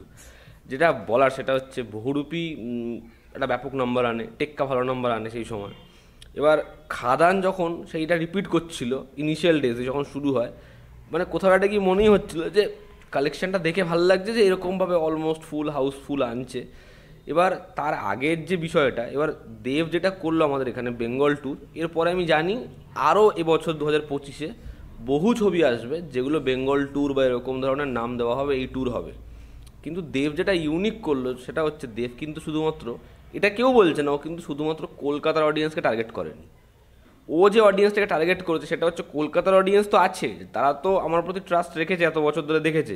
কিন্তু এর বাইরেও যে একটা অডিয়েন্স আছে যারা বাংলা ছবি দেখতে আসছে না, তাদেরকে মেইন স্ট্রিম ছবি হিট করা দেবে, তাদেরকে ফেরাতে হবে। এবং সেটা দেব এবং দেবের টিম, দেবের মানে কো প্রডিউসার, দেবের ডিরেক্টর সবাই মিলে করতে পেরেছে। এবং ওই যে আমার মনে হয় প্রমোশন যে স্ট্র্যাটেজিটা, ওটা ছবির জন্য বিশালভাবে ওয়ার্ক করেছে। এবং একটা মাস তারা মানে প্রত্যেকটা দুদিন অন্তর অন্তর কিছু আনতে থেকেছে। একটা গান আসছে, একটা টিজার আসলো, একটা প্রি টিজার আসলো, আবার বেঙ্গল ট্যুর, আবার একটা গান আসলো, ক্যারেক্টার পোস্টার। এবং এই যে জিনিসগুলো রোজ রোজ করছে, মানে আমরা কিন্তু জানছি খাদানের কিছু না কিছু আসছে। খাদান ছবিটা একটা, এই যে আমরা একটু বলছিলাম না যে বেবি জনের যে প্রমোশন, সেটা না কখনোই কোনো স্ট্র্যাটেজি মেনটেন করেনি। আর খাদানের যে প্রমোশন সেটা যে কতটা প্ল্যানিংয়ের সাথে আছে। একটা বেঙ্গল ট্যুর যখন আমরা শুনেছিলাম যে খাদানের বেঙ্গল ট্যুর, অনেকে মিচকি হেসে হয়তো ভেবেছে এটা কি হবে, এটাই কিন্তু খুব ফ্যাক্ট। যখন প্রথম খাদান ট্যুর অ্যানাউন্স হয়েছে, এটা কি এমন করবে, কিন্তু আমরা কেউ ভাবিনি যে ওটাকে ওই স্কেলে নিয়ে যাবে, যে এতটা বড় করে দেবে। এবার যখন ওটা অতটা বড় হয়েছে, অডিয়েন্স যখন দেখছে, তাদের জন্য তার কাছে সিনেমা আসছে, অডিয়েন্স সিনেমার কাছে যাবে না, অডিয়েন্স তারপরে সিনেমার কাছে গেছে, এবং ছবির যে এরকমভাবে অডিয়েন্সের দেখা, অডিয়েন্সের এই যে ছবি দেখতে যাওয়া, টিকিট কাটা, এটা আমার মনে হয় কোথাও একটা কি ইন্ডাস্ট্রির জন্য সত্যিই তো ভালো যে এই ছবিটা এরকম একটা ব্যবসা করেছে, এরকম একটা নাম্বার দিয়ে দিয়েছে। এই ছবিটা যে অডিয়েন্সটা এনেছে সেটা তো হিসাব মতো বাকি যে 3টে ছবি ক্রিসমাস এসেছে সেই ছবিগুলো আনতে পারেনি। কিন্তু যদি আমরা সেখানেও দেখি যে সন্তান এই অরিত্রদেব আমাকে মুখ না বলাটা আটকাচ্ছে, যে রূপম এরকম বলো না, এরকম বলো না, বলাটা দেখুন মুখে হাত চাপা দিয়ে আটকাচ্ছে, আপনারা দেখতে পাবেন সেটা। হ্যাঁ হ্যাঁ হ্যাঁ, হয়তো শুনতে পাচ্ছ? বলো বলো। দিদি ডেকেছিল নাকি তোমাকে, এই জন্য আমাদের ছেড়ে চলে গেল? হ্যাঁ বলে দিয়েছে, বেঁচে গেছে, হ্যাঁ বলে দিয়েছে। আর একটা ফোন এসেছিল, ওটার পর থেকে ব্লুটুথের ডিভাইসটা ডিসকানেক্টেড হয়ে গেছিল, তো এতেই রেকর্ড হয়ে যেত আর কি, তাই জন্য বন্ধ করতে হলো। হ্যাঁ রূপম বলছিল এটা প্রমোশন। ঠিক আছে, হ্যাঁ। আরে তুমি আবার সিরিয়াস টপিকে ফিরিয়ে দিচ্ছ আবার। এই আপনারা দেখে রাখুন, আজ কিন্তু আমিও বাওয়ালি করার চেষ্টা করছি, অরিত্রদা কিন্তু সিরিয়াস করে দিচ্ছে, পরে বলবেন না যে সাগর নীল খালি সিরিয়াস করে। না রূপম ভালো এক্সপ্লেন করছিল, তাই আমি মানে বলো রূপমদার অরিত্রদার প্রেম সুন্দর এক্সপ্লেন করছিল রূপমদা বলো। আমি তো ডাইভার্ট হয়ে গেছি, আমি তো ভুলেই গেছি আমি কি এক্সপ্লেন করছিলাম। আমি তো পুরো চলে গেছি হচ্ছে আনোয়ার মাকসুদে, ঠিক আছে, পডকাস্টে চলে গেছি। আমি ভাবলাম অরিত্রকে বলবো যে খফ নাক ডাকেত, ভাবলাম অরিত্রকে বলবো মা কসম ওই পডকাস্ট আমি সালে উঠকে পিছে বাজাতা হুঁ। অরিত্রদা ভাবছে যে কোথা থেকে কোথায় চলে এলাম আমরা, হঠাৎ করে বাজারি কি করে হয়ে গেলাম। মাঝে তোমাদের কনভারসেশনটা শুনিনি তো আমি বুঝতে চাই। হ্যাঁ না এই রূপমদা আসো এবার টপিকে ফেরো। আচ্ছা, টপিকটা হচ্ছিল খাদানের বক্স অফিস। তো আমি কি আবার প্রথম থেকে বলবো না আপনারা? হ্যাঁ, এবার ওই যে মানে অডিয়েন্সটা সিনেমা দেখতে এতদিন আসছিল না, সেই অডিয়েন্সটা সিনেমা দেখতে আসলো। আর একটা বিষয় হচ্ছে বাদ বাকি যে 3টে ছবি, সেই ছবিগুলো খাদানের থেকে অনেকটা পিছিয়ে ছিল। কিন্তু এটাই হচ্ছে মানে যদি ছবি দেখার যে অডিয়েন্স, দেখুন সন্তান ছবিটা কিন্তু কখনোই খাদানের মতো বা খাদানের অর্ধেক পারফর্ম করতে পারেনি, কিন্তু সন্তানের যে টার্গেটটা ছিল সেটা কিন্তু সন্তান আস্তে আস্তে আস্তে আস্তে করে গেছে। এবার আমাকে এক্ষুনি সাগর নীল বলে রূপম তুমি আবার খিস্তি খাবে সন্তান নিয়ে বললে, কিন্তু যেই ছবিটার করতে পেরে সেটা বলবো না। সন্তানের যে ব্যবসাটা করা, এটার জন্য খাদানের কোনো ক্ষতি হয়নি, কারণ খাদান প্রথম থেকেই অনেক বড় লিড নিয়ে নিয়েছে এবং খাদানের খেলা অনেক বড় জায়গায় চলে গেছে। আর খাদানের কম্পিটিশন সন্তান নেই, আর সন্তানের যে বাজেটটা যেটা রিকভার করতে হতো সেটাও টুকটুক করে গেছে। না দেখো, আমার বক্স অফিসটা নিয়ে একটাই কথা বলার আছে, সেটা হচ্ছে যে মানে দেবের অ্যাজ আ প্রডিউসার, মানে আমার মনে আছে যখন দেব প্রথম, মানে সে তো আগে অ্যাজ আ হিরো কাজ করতো, তখন তো প্রডিউসার ছিল না, এবং তখন মানে এই যে অ্যাডাপ্টেবিলিটি স্কিল যে মার্কেট, দেখবে দেব আমার একটা ইন্টারভিউতে, দেব এবং সৃজিত মুখার্জি ছিল সেখানে, সে বলছিল যে আমাদেরকে না অডিয়েন্সের থেকেও আগে ভাবতে হবে। তো এই যে রিমেক ছবি যে চলবে না একটা টাইমের পরে, এটা কিন্তু দেব সবচেয়ে আগে বুঝতে পেরেছিল, ওই জন্য দেখবে সবচেয়ে আগে ও বন্ধ করেছে। এবং করে ও যখন নিজে প্রডিউসার হলো চ্যাম্প ছবিটা দিয়ে, তার আগে ধূমকেতু করতে গেছিল, বাট সেটা নানান প্রবলেমের জন্য আটকে যায়। তারপর চ্যাম্প পুরোপুরি নিজে, তার আগে ধূমকেতুটা ওয়াজ এ কো প্রোডাকশন, বাট চ্যাম্প পুরোপুরি নিজে ফান্ডিং জোগাড় করে করা, এটা কিন্তু খুব ডিফিকাল্ট। এবং তারপর ছবিটাকে রিলিজ করা, এবং তারপরে তুমি যদি দেখো আজকে আমরা বলছি যে দেব ফেস্টিভ্যালে ছবি আনে, কিন্তু আজকে দেব যে নাম্বার অফ শোজ পাচ্ছে বা রিটেন করে রাখতে পারছে, সেটা একদিনে তৈরি হয়নি। কিন্তু 2017-তে যখন ককপিট এসছিল বা 2018-তে যখন হইচই আনলিমিটেড এসছিল, তখন কিন্তু দেবেরও শো নামিয়ে দেওয়া হতো। তো সে দিনে কিন্তু তাও বন্ধ করেনি, কিন্তু প্রতি বছর ছবি এনেছে। পাসওয়ার্ড কিন্তু পুজোতে রিলিজ করে ফ্লপ হয়েছিল, কিন্তু বন্ধ করেনি, কিন্তু চেষ্টা কিন্তু করে গেছে। একটা নিউ এজ কমার্শিয়াল সিনেমা কিন্তু চ্যাম্প, কবির, ককপিট, পাসওয়ার্ড ওই সময় করেছে। তারপরে ওটা ঠিক খাপে খাপ বসছিল না সেই সময়। আমার তো মনে হয় চ্যাম্প যদি আজকে দেবের যা মানে স্টেচার, আজকে যদি চ্যাম্প করে আমার মনে হয় চলবে। যাই হোক, তো সেই সময় কানেক্ট করছিল না কোথাও গিয়ে। তারপরে এই অতনু রায় চৌধুরীর সাথে কোলাবোরেট করে সাজবাতি, টনিক, প্রজাপতি, প্রধান একটা অডিয়েন্সকে পুরো ট্যাপ করলো। তার মাঝে একটা কিশমিশের মতো রমকম করছে, একটা কাছের মানুষ করছে, এই ধরনের ছবিও করছে। সো একটা ব্যালেন্স করে যাচ্ছে। তারপরে খাদান একটা নিল, এবং তুমি দেখো মানে কন্টিনিউয়াসলি একটা গ্রোথ আছে। মানে পরের বছর মানে একটা যে কমপ্লেন, মানে সাগর নীল একটা ভিডিওতে অ্যানালিসিস করেছিল যে দেব নিজে যখন প্রডিউস করছে বা পুজোতে যে ছবিটা আনছে সেটাতে ছোট ছবি নিয়ে আসছে, সেটা কাছের মানুষ হোক, সেটা টেক্কা হোক, ওয়ান লোকেশন হস্টেজ থ্রিলার, কিন্তু পরের বছর কিন্তু রঘু ডাকাত নিয়ে আসছে, এবং রঘু ডাকাতটা কিন্তু খাদানের থেকে আপস্কেল। প্রজাপতি 2ও কিন্তু প্রজাপতি 1 এর থেকে আপস্কেল, লন্ডনে গিয়ে শুট হচ্ছে, আরো বড় স্টার কাস্ট, অনেক কিছু। সো এবার কিন্তু আরো মানে নেক্সট লেভেলে নিয়ে যাচ্ছে। তো তুমি আমার করে অডিয়েন্সকে হোল্ড করা, আমার ঘরে বন্দুক রেখে চালাচ্ছ কেন তুমি? যা বাবা, তুমি তো এটা ভিডিও বানিয়েছো। আরে ভিডিও বানিয়েছি তুমি মনে করাবে কেন? আপনারা সাগরের এই ভিডিওটার কথা মনে করতে পারলেন, আপনারা আবার সাগরের কমেন্ট বক্সে যান, গিয়ে উদুম গালাগালি করুন, গালাগাল দিন প্লিজ। আর গালাগাল দিয়ে না পোষালে লোকেশন আমি দিয়ে দেবো। सागर नील হচ্ছে আমাদের ধামালের জাভেদ জাফরি। ऐसे सिचुएशन में पता नहीं मैं ऑटोमेटिकली आगे कैसे आ जाता हूँ। অরিত্রদা বলো। হ্যাঁ, তো ওটাই আর কি, যে একটা প্রোগ্রেস আছে এবং প্রডিউসার হিসেবে ভিশনটা প্রচন্ড ক্লিয়ার, ঠিক আছে? মানে এবং ছবি যেটা তোমরা আগে অলরেডি ওই পয়েন্টটা অ্যাড্রেস করেছো, যে ছবিটাকে মানে যেভাবে পৌঁছানোর দরকার সেইভাবে পৌঁছে দেওয়া, প্ল্যানিং করা প্রপারলি। না হলে খাদান কিন্তু প্রচন্ড মানে প্রমোশনের উপর দাঁড়িয়ে আছে, মানে মারাত্মক মার্কেটিং, মারাত্মক স্ট্র্যাটেজি, প্লেসমেন্ট, এই যে বাসে করে ট্যুর করা, দিস ইজ নাথিং নিউ কিন্তু, ঠিক আছে? মানে এটা কিন্তু সবচেয়ে প্রথম ইন্ডিয়াতে শুরু করেছিল রং দে বসন্তি, মানে সিদ্ধার্থ রয় কাপুর এবং রনি স্ক্রুওয়ালা ইউটিভি মুভিজে ছিল, তখন রং দে বসন্তি প্রডিউস করেছিল। রং দে বসন্তি প্রথম মানে বিভিন্ন জায়গায় বিভিন্ন এই যে কলেজে গিয়ে প্রমোশন করা, এটা রং দে বসন্তিতে ফার্স্ট হয়েছিল।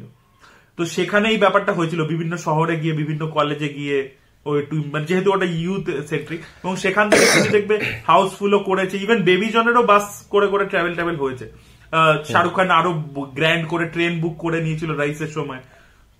কিন্তু যে পয়েন্ট গুলোকে মানে এটাও কিন্তু একটা স্টাডি, যে আমার কোথায় স্ট্র্যাটেজিক পয়েন্ট, কোথায় যাবো এক্স্যাক্টলি প্রমোশনে, যেটা আমরা বেবি জনের ক্ষেত্রে বলছিলাম, যে বেবি জন কি করেছে, ছবিটা হচ্ছে টায়ার 2 টায়ার 3 সিটি, কিন্তু প্রমোশন করছে টায়ার 1 সিটিতে গিয়ে, কানেক্ট হচ্ছে না ডাইরেক্ট নিজের অডিয়েন্সের সাথে। দেব কিন্তু এক্স্যাক্টলি ওই স্ট্র্যাটেজিক পয়েন্টটা খুঁজে বার করতে পেরেছে, যেখানে হল আছে, যার আশেপাশে হল আছে, যেখানে ওই মাস অডিয়েন্সটা আগে ছবি দেখতো বা এখনো দেখে, ওখানে ফুটফল আছে। এটা কিন্তু স্টাডি করেছে এই ডেটাটা, তারপরেই ওখানে গিয়ে কিন্তু করেছে, এবং খুব ক্যালকুলেটিভ ওয়েতে করে গেছে। এবং প্রি রিলিজ খালি নয়, পোস্ট রিলিজ যে প্রমোশন, তুমি দেখবে এখানে তো ম্যাক্সিমাম অভিনেতা প্রমোশনে রিলাক্টেন্ট, প্রমোশনের জন্য আলাদা করে টাকা চায়, এরকম আমি প্রচুর লোকজন আমি দেখেছি নিজের চোখের সামনে। সেখানে দেব যেভাবে নিজে, মানে দেব কেন 1 নম্বরে আছে, মানে এটা কিন্তু ফ্লুক নয়, মানে প্রচন্ড পরিশ্রম আছে প্রতিটা ডিপার্টমেন্ট। সো সেইটা কিন্তু পরিষ্কার খাদানে দেখতে পাওয়া গেছে। খাদান মানে খাদানকে যেটা ইভেন্ট ফিল্মে কনভার্ট করতে পেরেছে, যে ওই ফোমো হয়ে যাবে সবাইকার, ফিয়ার অফ মিসিং আউট, যে খাদানটা আমাকে দেখতেই হবে, এক্স্যাক্টলি যেটা চাঁদের পাহাড়ের সময় এসভিএফ করতে পেরেছিল। তো সেই জিনিসটাকেও রিক্রিয়েট করেছে, এবং এটা কিন্তু করা is not a matter of joke, ঠিক আছে? এসভিএফ এর হিউজ একটা টিম আছে, হিউজ টিম আছে সেখানে, মানে দেব এবং আরেকজনের আমি নাম নেব, অনেকে হয়তো জানেন দর্শক হিসেবে, আবার অনেকে হয়তো জানবে যারা দেব ফ্যান, সায়ন্তন বলে একজন আছেন, দেবের সাথেই থাকেন, সায়ন্তন দা, তারা মিলে যে প্ল্যানিংটা করেছে, দ্যাট ইজ হিউজ, মানে ম্যাগনানিমাস।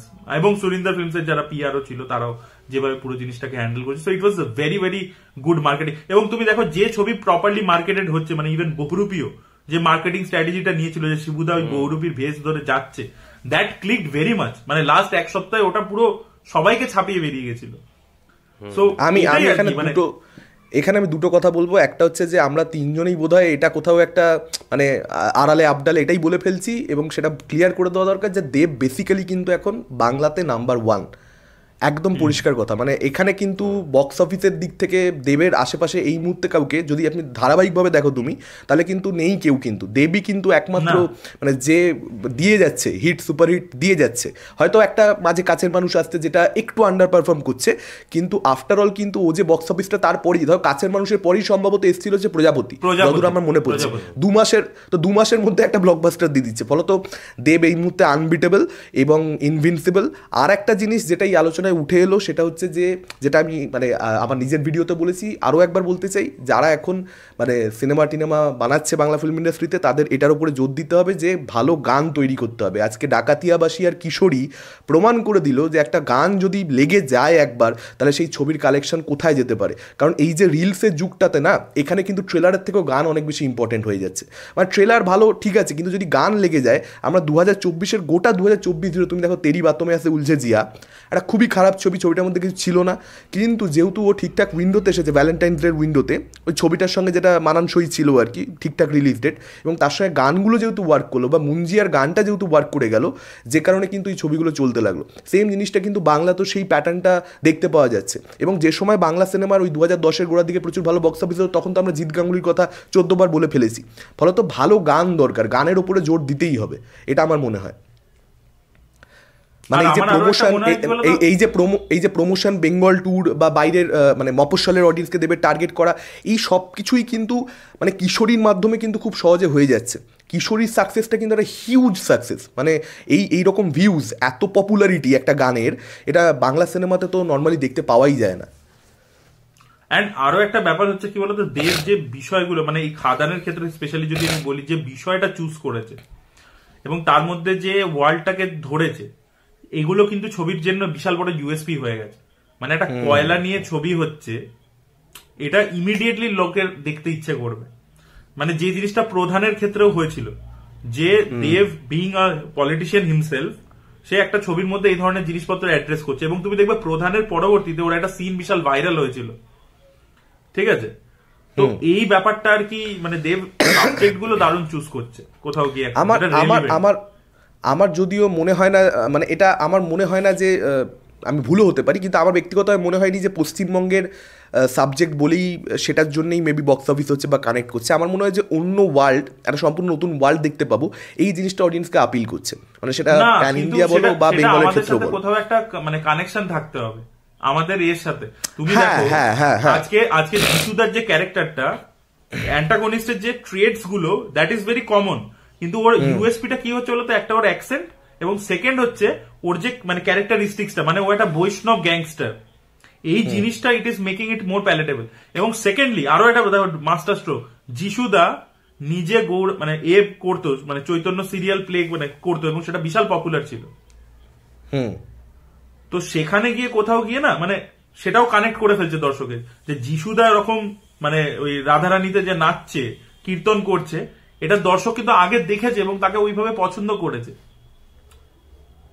তো সেটা কোথাও এই চিন্তা ভাবনাগুলো, মানে যিশুদাকেই ওই রোলটায় কাস্ট করতে হবে যাতে ওই একটা মেটা লেভেলেও ব্যাপারটা ওয়ার্ক করে, সেইগুলো করা, মানে এগুলো খুব ভালো। এবং তুমি গোটা ছবিটা যদি দেখো, it's a completely tribute to Dev, মানে দেবের পুরনো বিভিন্ন, ইভেন আমি তোমাকে বলছি একটা সিন আছে, দেখবো যে বাচ্চা মেয়েটা যে ছেলে দেবের ক্যারেক্টারটাকে ফাঁসিয়ে দেয়, ওই সিনটা ইটস আ রিক্রিয়েশন অফ বলো না তুমি আমার, বলো না তুমি আমার, সেম একটা সিন ছিল। অর্থাৎ এই আলোচনাগুলো আমরা ওই ভিডিওটাই করবো এখন, সেটা ঠিক আছে। আমি ওটাই বলছি, মানে ওই জিনিসপত্রগুলো খুব ভালো করে মানে কাস্টিং করা, প্ল্যানিং করা, যে এলিমেন্টস গুলোকে রাখা, সেগুলো আমার মনে হয় কোথাও গিয়ে ওয়ার্ক করেছে, ছবিটার জন্য ইউএসপি হয়ে গেছে আর কি। এখন দেখা যাক খাদানের কালেকশনের শেষ অব্দি কতদূর যায়, সেটা বোঝবার জন্য আমাদেরকে জানুয়ারি এন্ড অব্দি অপেক্ষা করতে হবে। ওই অব্দি তো ছবিটা চলবেই আমার বিশ্বাস। আর এখন সামনে কোনো বড় ছবিও নেই। দেখা যাক যত বড় কালেকশন বাংলা ফিল্ম ইন্ডাস্ট্রির জন্য ততই বেশি ভালো অ্যাকচুয়ালি। চলো আমরা পরবর্তী দেবদারি অ্যাকচুয়ালি অ্যানাউন্সমেন্টগুলো নিয়ে আলোচনা করি একটুখানি। প্রজাপতি 2 আসছে, রঘু ডাকাত আসছে। হ্যাঁ, এখন রঘু ডাকাতের পোস্টার নিয়ে বলো, রূপমদা বলো, আর এটা তুমি শুরু করো। না তুই শুরু কর, আমি শুনছি তো, তোকে শুনতে খুব ভালো লাগছে এরকম কথা, বলো মনে হচ্ছে। না অরিত্রদা বলছে আমি না, আমাকে চেটে দিলে, যা বাবা। বলো বলো। আমি তোর দিকে তাকিয়েছিলাম, তুই যখন শ্বাস নিচ্ছিস আমি ওগুলোই শুনছিলাম। না তুই মানে রূপম সাগর নীলকে শুনতে শুনতে হেটেরোসেক্সুয়াল থেকে হোমোসেক্সুয়াল হয়ে যাচ্ছে। সাগর নীলকে ভালো লাগছে। क्या बात है सर, क्या बात है सर। মানে আমার কিছু বলবার নেই, ঠিক আছে। প্রজাপতি 2 নিয়ে আগে বলবো না রঘু ডাকাত নিয়ে আগে বলবো? আমি জাস্ট এক সেকেন্ড বলি, টস। লোকে ভাবছে যে সাগর নীলের সেক্সুয়ালিটিটা কি, সাগর নীল কি হোমোসেক্সুয়াল না বাইসেক্সুয়াল না হেটেরোসেক্সুয়াল? কারণ আমরা কখনো বলি সাগর নীল মেয়েদেরকে ভালোবাসে, কখনো বলি ছেলেদেরকে ভালোবাসে। সো লোকে সাগর নীল মেয়েদেরকে ভালোবাসে না ছেলেদেরকে ভালোবাসে এইটা তো বলা হয় না, বলা হয় হচ্ছে যে অন্য কোনো মেয়ে সাগর নীলকে সেদিন পছন্দ করেছিল, এখন রূপমদা পছন্দ করছে। কিছুক্ষণ আগে তো আমি দেখছিলাম যে অরিত্রদার প্রতি রূপমদার ভালোবাসা, ফলে তো বুঝতে পারা যাচ্ছে না যে এক্স্যাক্টলি কি মানে হচ্ছে। তুই আমার দিকে ঘোরাবি তো, তুই আমার দিকে ঘোরাবি তো, আচ্ছা ঘোরা নে, আমি কিচ্ছু বলবো না। আর তুই আগে প্ল্যান করে নে, লিখে নে, তারপরে বল, আমি শুনছি, আমি কি একটা কথা বলবো না। আমি কারোর দিকে ঘোরাতে চাইছি না, তোমরাই বন্দুক আমার দিকে তাক করে রেখে দাও। না না, আমি ওরকম করতে পারি তোর সাথে? আচ্ছা আমরা করেছি। রূপমের এখন জাস্ট নতুন প্রেম হওয়া শুরু করেছে। তাই কার সাথে গো? মুম্বাই। বলে তো নাম বাতা দুঙ্গা তো বদনাম হয়ে যায়গি। বলো বলো বলো, না না বলো বলো বলো। মুম্বাই। কদিন পরে রূপম এই শহর ছেড়ে দেবে এবং বম্বেতেই শিফট হয়ে যাবে পার্মানেন্টলি। কি যাও বলছে, এটা কাট খাবে, এটা কাট। তারপর জিদ্দার ওই গানটা বাজবে, এসেছি মুম্বাই কাঁপাবো বলে, তাই না কি যেন গান ছিল না জিদ্দার? না না, বস সিনেমার গানটা। এ বাবা, যদি ভুল গাও তাহলে খিস্তি খাবে। তুমি জিদ্দার বসের গান জানো না? এসে আচমকাই কাঁপাবো মুম্বাই। ও হ্যাঁ হ্যাঁ, এসে আচমকাই কাঁপাবো মুম্বাই, এক্স্যাক্টলি। তার মানে দেখতে পাচ্ছেন আপনারা যারা জিতের ফ্যান, ওরাও সারাদিন গালাগালি দিন, আনসাবস্ক্রাইব করুন। ও বসের গান ছবি দেখে না, বসের গান মানে বস সিনেমাটাও দেখেনি, বিজনেসম্যান দেখে চালিয়ে দিচ্ছে বস দেখেছি। ওকে ধরুন আপনারা ভালো করে। এই পুরো পোর্শনটাই কাটতে হবে, এই পুরো পোর্শনটাই কাটা হবে না। তুমি বসের গান ভুলে গেছো, এটার জন্য তোমায় কেসারত দিতে হবে। আচ্ছা ঠিক আছে, ঠিক আছে। আমি তো শাহরুখ খানেরও গান ভুলে যাই। রঘু ডাকাত ভুলিস কেন? আরে লিরিক্স মনে থাকে, এগুলো কোনো কথা? রঘু ডাকাতের পোস্টারটা দেখে রঘু ডাকাতের পোস্টারটা দেখে আমার ইমিডিয়েটলি মনে পড়েছে যে বাঘাযতীনের যে পোস্টারটা ছিল, ওখানেও দেখবে এক্সট্রিম ক্লোজ আপে দেবদার চোখ দুটো দেখায়, এবং সেম জিনিসটা এখানেও করা হয়েছে। এবং এই পোস্টারটা নিয়ে খুব খুব প্রচুর আলোচনা করবার রয়েছে। সত্যি বলতে সেরকম পোস্টার নয়, কিন্তু এখানে দেবদাকে যেভাবে দেখতে পাওয়া যাচ্ছে এবং কাঁচা পাকা যে চুল এবং দাড়ি, সেটা থেকে কোথাও একটা মনে হলো যে এই ছবিটাতে রঘু ডাকাতের আর কি নানান রকম এজ দেখতে পাবো হয়তো আমরা। মানে ধ্রুব ব্যানার্জি হয়তো অনেকটা সময় ধরবে আর কি ক্যারেক্টারটা, জাস্ট একটা লাইফের ফেজ ধরবে সেরকম ব্যাপার হয়তো হবে না। হয়তো মানে কাইন্ড অফ একটা রঘু ডাকাত যদি ধরে নিই আমরা, একটা রিয়েল লাইফ মানুষ যেটা অ্যাকচুয়ালি আছে, সেটা নিয়েও আর কি বিভিন্ন ধরনের আর কি কথা রয়েছে, তো সেটার আর কি একটা কাইন্ড অফ বায়োপিক এই ধরনের কিছু একটা মেবি আমরা দেখতে পেতে চলেছি হয়তো, আমার মনে হচ্ছে। হ্যাঁ, এবং অ্যাকচুয়ালি তুমি যেটা বলছো ফেজেস অফ লাইফ থাকবে, বিকজ প্রথমে রঘু ডাকাতের ক্যারেক্টারের একটা ট্রান্সফরমেশন আছে। মানে সে প্রথমে চাষির ছেলে ছিল, সেখান থেকে সে ডাকাত হয়েছে, তারপর ব্রিটিশদের সাথে লড়েছে, বিভিন্ন মিথ আছে। তো সেখানে একটা ডেফিনেটলি একটা জার্নি অফ দ্য ক্যারেক্টার আছে। এবং আমার মনে হয় এই পোস্টারটা তুমি যেটা বলছো যে খুব বেশি কিছু কথা বলার নেই, বাট তুমি যদি দেখো তিলকটাকে প্রচন্ড হাইলাইট করেছে ওরা কালার কন্ট্রাস্টে, এবং সেটার কারণ হচ্ছে যে ডাকাতরা সেই সময় কালী ঠাকুরের প্রচন্ড বেশি উপাসনা করতো, পুজো করতো, তো সেইটার কারণে ওটার জন্য। এবং যে একটা মানে তুমি দেখো বাঘাযতীনের সাথে একটা ডিফারেন্সটা কোথায়, যে ও মুখে একটা শাল ঢেকে রয়েছে, তো যেটা মিস্ট্রিয়াস ব্যাপার যে ও যে লুকিয়ে আছে সমাজের থেকে, সেইটা একটা কোথাও গিয়ে ডিনোট করছে। এগেন এটা আমার ইন্টারপ্রিটেশন, বাট খুবই মানে অ্যাকচুয়ালি ডাকাতদের এই শাল ব্যবহার করার বিষয়টা মানে এটা রিয়েলিটিতে রয়েছে, ফলত সেই জন্যই আর কি সেটাকে নিয়েছে আর কি পোস্টারের মধ্যে। হ্যাঁ, আমার দেখা যাক কতটা এন্টারটেইনিং, মানে রবিন হুডের টাইপের মতো ক্যারেক্টার আছে, এবার দেখা যাক সেটা কিরকম প্রেজেন্ট করে। স্যার রূপম, আমি কি বলবো? বলো স্যার, আমি কি বলবো? হ্যাঁ বলো, তোমাকে তো প্রথমেই বলতে বলেছিলাম, তুমি তো চুপ করেছিলে। আমার যেটা মনে হয় সেটা হচ্ছে এই পোস্টারটাই দেখো, দেবের একটা সাইড আলোতে রাখা হয়েছে, একটা সাইড অন্ধকারে রাখা হয়েছে। তা ওই যে রবিন হুডের বিষয়টা ওটা হতে পারে, এটা আমার ইন্টারপ্রিটেশন, আমি ভিডিওতেও বলেছিলাম। আর সব যেটা হচ্ছে বাঘাযতীনের থেকে আলাদা করেছে সেটা হচ্ছে দেবের যে চোখটা না, সেটা না ভীষণ মানে রুদ্র রূপ হয় না, অনেক দেখবে যাতে মনে হয় চোখটা জ্বলছে, খুব বড় বড় হয়ে রয়েছে চোখগুলো। আর এই আইব্রোসটার জোড়া, যেটা আমার সব থেকে বেশি আলাদা রেখেছে, যে এই যে জায়গাটা দেখবে এটা জোড়া, এই জায়গাটা, এবার জানি না সেটা পরবর্তী সময় কেমন লাগবে, তবে যেরকম দেখতে লাগবে, ওই চোখ হচ্ছে মানুষের সব থেকে আমার মনে হয় মানে এক্সপ্রেসিভ, চোখ দিয়ে মানুষ সব বুঝিয়ে দিতে পারে। এবার এরকমভাবে একটা অ্যাক্টারের মানে যে হচ্ছে স্টার, তার শুধুমাত্র ওই ক্লোজ আপে চোখ দিয়ে অ্যানাউন্সমেন্ট করা, আমার তো মনে হয় এটা খুব ভালো মুভ। আর বাঘাযতীনের ক্ষেত্রে কি হয়েছিল, বাঘাযতীনের না তার আগে আমরা অনেকগুলো লুক দেখে নিয়েছিলাম দেবের, ফলে ওটাই একদম সূচনা ছিল না। তার আগে বাঘাযতীনের মোশন পোস্টার এসছে, অনেক কিছু এসছে, ওটার এতটা ইম্প্যাক্ট হয়নি। হ্যাঁ ওটা দেখেছি, ভালো লেগেছে এরকম না, ওটাও খুব মানে ভালো অ্যাপ্রিশিয়েটেড হয়েছিল। হ্যাঁ হ্যাঁ অবশ্যই হয়েছে, কিন্তু ভেবে দেখো তার আগে কিন্তু আমরা বহু আগে ওই যখন লুকটা এসেছিল আমরা একটা রেফারেন্স দিয়েছিলাম, সেই রেফারেন্সটা হচ্ছে ধূমকেতু, যে ধূমকেতুতে আমরা দেবের এরকম একটা ওল্ড লুক দেখতে পেয়েছি। কিন্তু এই যে লুকটা, এই লুকটা ওল্ড হবে না মিড এজ হবে এটা আমরা কিন্তু এখনই হলফে বলে দিতে পারি না। ফলে এটার মধ্যে যে অরিত্র বলছে মিস্ট্রি আছে, যে কারণে আমার মনে হয় শুধুমাত্র চোখ দেখানো মুখটা ঢেকে রাখা এটা অনেক বেশি স্মার্ট মুভ।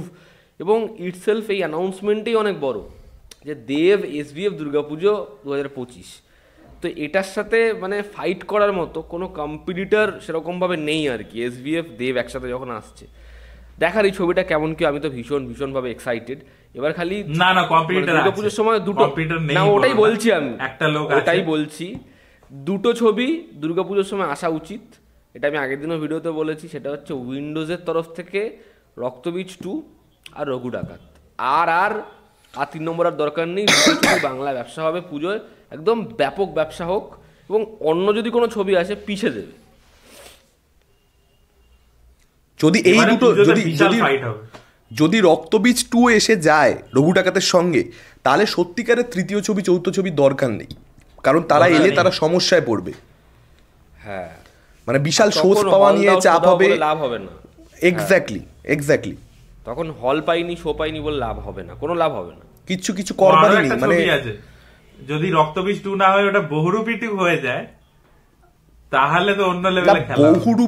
বহুরূপী 2 হয়তো এই বছরই হয়তো আনবে, না হয়তো এই বছর আমারও মনে হয় না হবে, দেখা যাক। তারপরে হয়ে যাবে দাবারু 2। না আর অরিত্র বলছে না ওটা, না আমার যেটা মনে হচ্ছে আরো গালাগালি খাবে এইসব বলো না। আমার যেটা মনে হচ্ছে এত তাড়াতাড়ি গালাগালি খাবো না, এত তাড়াতাড়ি বহুরূপী 2 এর মানে বহুরূপী 2 আনা, পরের বছরই সিকুয়েল আনা, সেটা মানে অবশ্য যেরকম ভাবে বহুরূপী সেলিব্রেটেড হয়েছে সেই দিক থেকে ভেবে দেখলে ভালো মুভ, কিন্তু একটু 1-2 বছর গ্যাপ দিয়ে আনলে না সেটা হাইপটা তখন আরো বেশি তৈরি হয়ে যায় আর কি। সেই জিনিসটা একটা বিষয় আছে। আচ্ছা ঠিক আছে, প্রজাপতি নিয়ে কথা বলো। প্রজাপতি 2 রূপমদা বলো। প্রতীক্ষার নামটা দেখো, এটা তো একটা মার্কেটিং স্ট্র্যাটেজি যে প্রতীক্ষার নামটাকে চেঞ্জ করে প্রজাপতি 2 করা হলো, ডেফিনেটলি এটা এজ দেবে ওটা। বাট আমার মনে হয় গল্প লেভেলে কোনো কানেকশন থাকবে না ফার্স্ট পার্টের সাথে, আমার এটা মনে হয়। মানে স্পিরিচুয়াল সিকুয়েল আর কি, স্পিরিচুয়াল সিকুয়েল হয় না ওই রকম, মানে জিগার থানের ডবল এক্স। না আমার মনে হয় ক্যারেক্টারগুলো বাবা ছেলেই হতে পারে, দুটো ক্যারেক্টার। হ্যাঁ তাই হবে ক্যারেক্টার বাবা ছেলেই হতে পারে। আচ্ছা এই ছবিটার মধ্যে কি মিঠুনদা, দেব এবং পরানদা তিনজনেই আছে? না পরানদা নেই, পরান ব্যানার্জির আপডেট নেই। ও আচ্ছা, পরানদা যদি থাকতো, মানে পরানদা মিঠুনদাকে একসাথে দেখার জন্য বেশি মানে আমি এক্সাইটেড হতাম, কারণ ওদের যে যুগলবন্দি, বিকজ দুজনের মারাত্মক কমেডি টাইমিং। আর পরানদা বাস্তব জীবন এরকম পোক ঠোক করে বেরিয়ে যায়, এমন কথা বলে যে হেভি। যাই হোক, তো না হতেও পারে যে কাস্ট করে দেয়া হলো, এখন অব্দি আপডেট। হ্যাঁ না, ওরা তো রেগুলারলি তো কাজ করে না বেঙ্গল টকিজে, আমি ওই জন্য এক্সপেক্ট করছি যে যদি থাকে। আর এবারে দেখো বললাম যে ওরা নেক্সট লেভেলে নিয়ে যাচ্ছে, তো কাস্টিংও নেক্সট লেভেলে নিয়ে যেতে পারে। আর প্রধানের কাস্টিং তো বিশাল ছিল, ফলে তো ওরাও এক কদম আগে এগোনোর চেষ্টা করবে, মানে হয়তো ফ্যামিলি ড্রামা স্পেসেই ঘোরাফেরা করবে, কিন্তু এক কদম আগে এগোবে। আর আরেকটা জিনিস দেখবার মতন ব্যাপার হবে, জানো তো, যে প্রধান ছবিটা যদি, মানে প্রধান ছবিটা তো অ্যাকচুয়ালি খুবই ভালো ছবি, প্রধান যদি আরো একটু বেশি ব্যবসা করতো না, তাহলে আমার মনে হয় অভিজিৎ দা আর মানে ফ্যামিলি ড্রামার থেকে ওই জোনটার মধ্যে বেশি অপারেট করতো। মানে প্রধানে ফ্যামিলি ড্রামা একটা চাঙ্ক ছিল, কিন্তু বেশি যে পলিটিক্যাল একটা ব্যাপার ছিল, একটা যে গ্রামের লাইফ দেখানো, সেটা অনেক বেশি ভালো ছিল। তো প্রধান যদি প্রজাপতির মতো একটা ব্যবসা করতো বা ওর কাছাকাছি একটা ব্যবসা করতো, তাহলে আরো বেটার হতো বলে আমার মনে হয়। একদমই। এবং মানে অ্যাকচুয়ালি প্রধান যে ধরনের ছবি, সেটা প্রচন্ড বেশি বাংলা ছবি, মানে ওটা যে ওয়েস্ট বেঙ্গলের গল্প, মানে অ্যাকচুয়ালি দেব বলছে যে খাদান বাংলার ছবি, আমার তো মনে হয় খাদানের থেকেও প্রধান অনেক বেশি বাংলার ছবি। মানে প্রধান ছবিটা তুমি যদি দেখো, একদম মানে আমাদের রাজ্যের সমস্যাই বলছে, প্রত্যেকটা মানুষ রিলেট করতে পারবে। যে কারণে দেব যখন পরবর্তীতে একটা পলিটিক্যাল ইন্টারভিউ দিতে যাচ্ছে একটা টিভি চ্যানেলে, সেখানেও প্রধানের ক্লিপিং দেখানো হচ্ছে চালিয়ে, কারণ এগুলো এতটাই বেশি আমাদের মুদ্রা তুলে ধরেছে। ফলত প্রধানের মতন ছবি দেবদা আরও করলে অ্যাকচুয়ালিতে আমি খুশি হব। সেখানে ফ্যামিলি ড্রামার পোর্শন ডেফিনেটলি দেখো, ওটা তো কিছু করবার নেই, আমাদের এখানে যেরকম অডিয়েন্স সেই অনুযায়ী মেকারদেরকেও বানাতে হচ্ছে। নাহলে শেষ যে 1 ঘন্টা সেখানে যেভাবে পলিটিক্সটা ছবিতে আসে এবং সেখানে ভোটিং, ওই যে পুরো ভোট গণনা হচ্ছে, ওই যে পুরো দিকটা, ওনার ছবিটা দুর্দান্ত ছিল। ফলত দেখা যাক অভিজিৎ সেন এই প্রজাপতি 2 এর মধ্যে আমার মনে হচ্ছে না যে অন্য কোনো অ্যাসপেক্ট আনবে। এটা একদম প্রপার ফ্যামিলি ড্রামাই হবে, এটার মধ্যে হয়তো কোনো দিক থাকবে না। আর যদি থেকে যায় তাহলে তো আমি সেটাকে খুব বড় করে অ্যাপ্রিসিয়েট করবো। অভিজিৎ সেন, অতনু রায় চৌধুরী এবং দেবের আমি তো খুব বড় করে অ্যাপ্রিসিয়েট করবো যে তারা প্রজাপতি 2 বানাচ্ছেন। টাইটেলটা প্রজাপতি 2 দিয়েছে বলে একদম প্রজাপতিরই টাইপের একটা বানিয়ে না দিয়ে তারা সেখানেও কিছু একটা রিস্ক নিচ্ছে, তারা সেখানেও কিছু একটা এক্সট্রা এলিমেন্ট দেওয়ার চেষ্টা করছে দর্শককে। যদি সেটা হয় ভীষণ ভালো, মানে ফ্যামিলি ড্রামার সঙ্গে সঙ্গে যদি কিছু একটা পাঞ্চ করে দেওয়া যায়, আমি তো দর্শক হিসেবে ভীষণ ভীষণ খুশি হব সেটাতে। তোকে খুশি করার জন্যই তো করছে। আমাকে খুশি করার জন্য তো করছে না, করছে তো অন্য দর্শককে খুশি করার জন্য, সেটা আলাদা ব্যাপার। তুই তো একটু আগেই বললি যে আমি তাহলে খুশি হব, তোকে খুশি করার জন্যই তো করছে।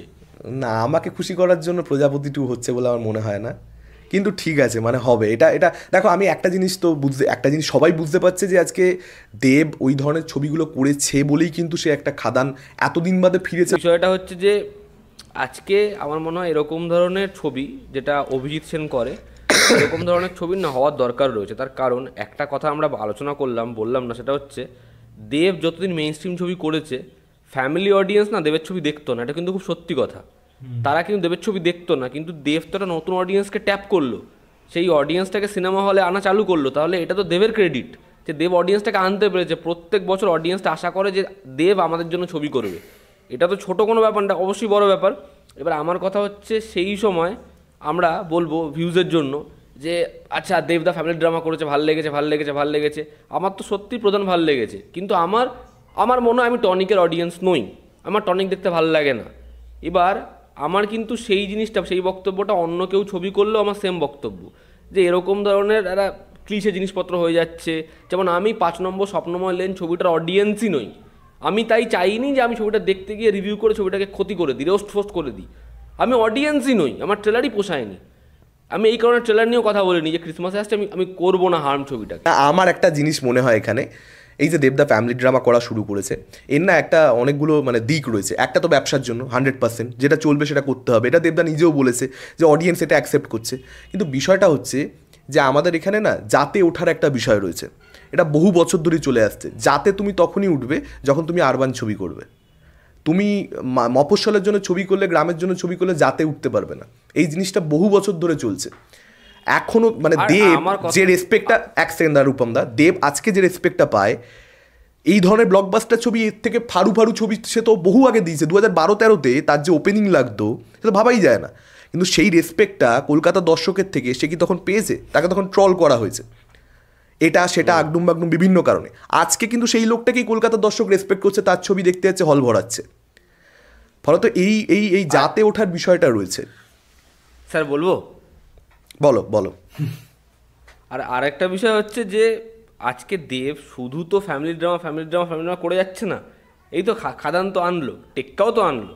তা ও যদি খাদান, টেক্কা, রঘু ডাকাতের পরে আবার অভিজিৎ সেনের সাথে কোলাবোরেশন আনে, আর আমরা তো অভিজিৎ সেনের দেখেছি, প্রধান দেখেছি, তো আমার ভাই কোনো অসুবিধা নেই, ঠিক আছে, আমার সত্যি কোনো অসুবিধা নেই। কিন্তু আমার এমন কিছু অডিয়েন্সকে নিয়ে অসুবিধা আছে। আমি কিন্তু অডিয়েন্সের কথা বলছি, যে অডিয়েন্সটা বলছে যে ফ্যামিলি ড্রামা মানে সিরিয়াল, কিন্তু দেবদা করলে সিরিয়াল না।